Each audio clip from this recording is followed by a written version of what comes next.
So what do you do when you put in your cover crop and it doesn't work out? We're going to talk about that today. All right, so here we are, this mountainside, which was covered. We've talked about it a couple of times in the past. It was covered with every thorny, viney, thickety mess like you can see over there in the distance. We used the animals to basically go through. We used the sheep and the pigs to basically clear it up as best we could. And then I did a video where I showed you how I seeded it with buckwheat and cowpea. Okay, let me tell you how this went down. We put that out. The weather was forecasted to be in the 80s, which is pretty warm around here. I mean, it ain't Texas hot, but it's warm. The locals around here think that's very hot. Well, that's more than enough to be able to get that buckwheat and cowpea kicking. But what happened was, I kid you not, a whole lot of weird things started happening in the sky, and then lo and behold, it got cold for a few days. And so instead of having buckwheat and cowpea everywhere, what I got is, well, I got comfrey right here. Of course, it doesn't care. It's tough.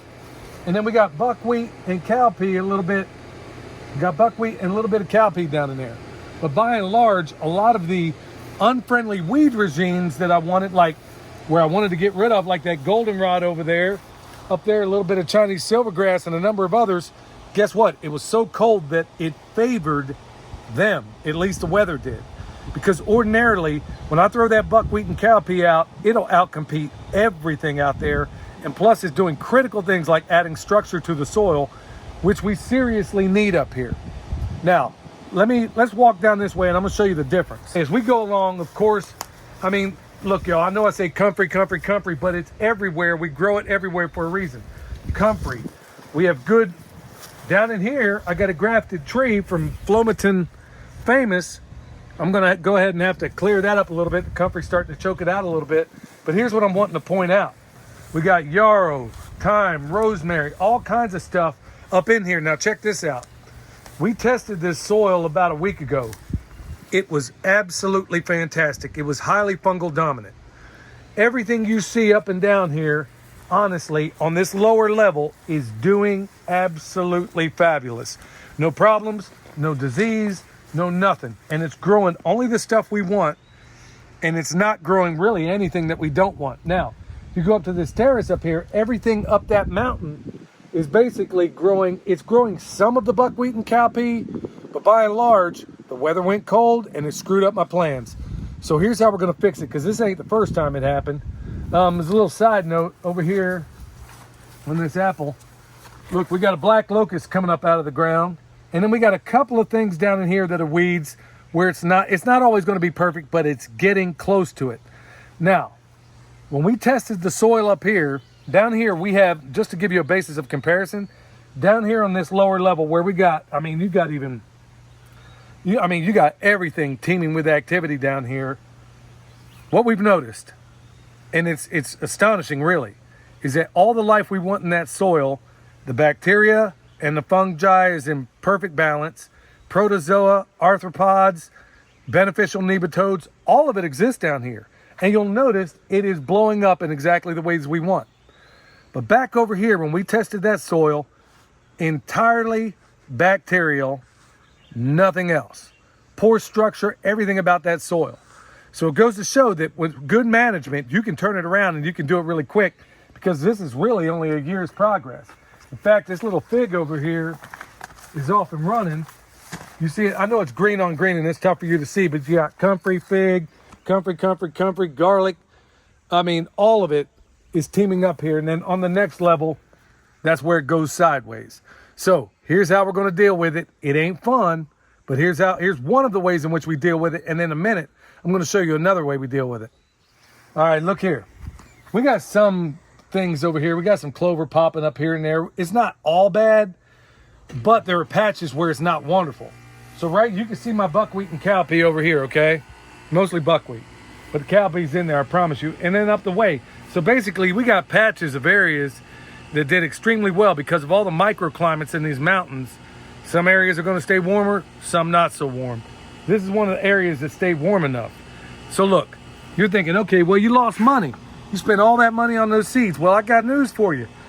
Where I go to get these at my local farm store, the buckwheat and the cowpea I got right here are dirt cheap. And I mean dirt cheap, like 5 pounds for next to nothing. Now, I'm wearing a glove for one reason.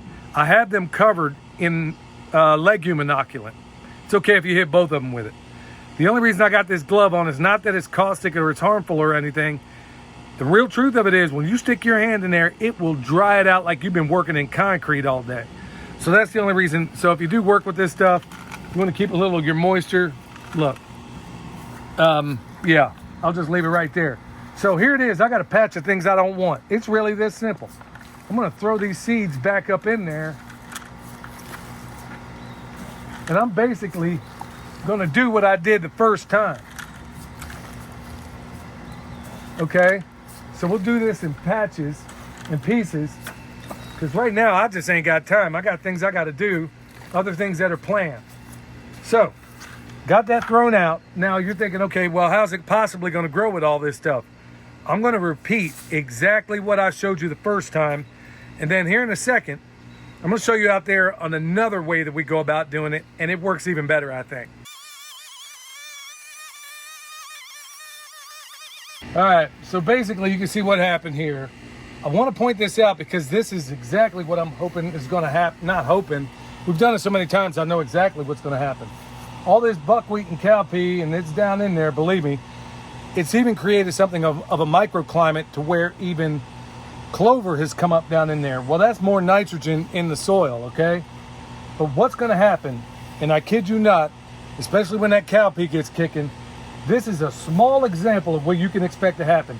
All that other stuff that needs seriously good sunshine to go, like that silvergrass, this stuff will outcompete it. And before it's all said and done, it'll be a viney mess that ultimately we will allow either the pigs and chickens to come in and clean up for us, or we could actually harvest this buckwheat and cowpea. You can do that too, or have sections where you do. Now let's go look at the other method. All right, so here's another method in which we go about doing this. And I gotta say, I absolutely love it. Let me get my glove out here. Okay, so I'm gonna grab another one of my gloves. Now, the sheep are basically down there in that sheep tractor, okay? And when we're in a place like we see right here, now this is one area and also another one that needs to be recovered.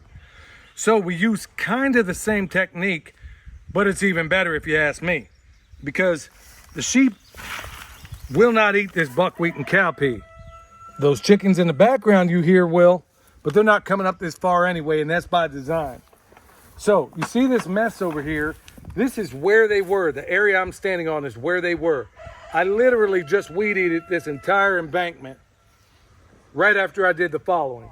I'm basically, all that silvergrass, goldenrod, all that other stuff I don't want, I'm just gonna throw it up in there. And it's so heavy, the seeds are so heavy, they're gonna basically fall down in there. I mean, there's better ways to spread this stuff, but I think you get the point.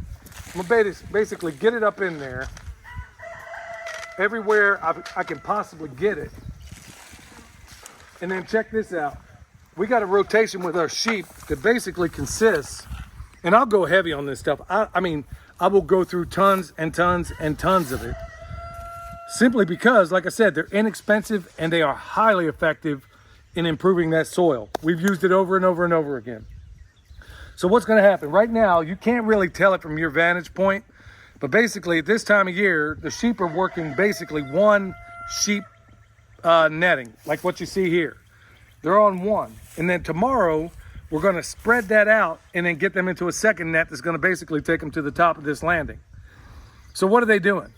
They're gonna go through there, they're gonna eat what they want, they're gonna eat all that nasty blackberry down there, they're gonna eat some of the goldenrod, and eat all the other things that you and I call weeds.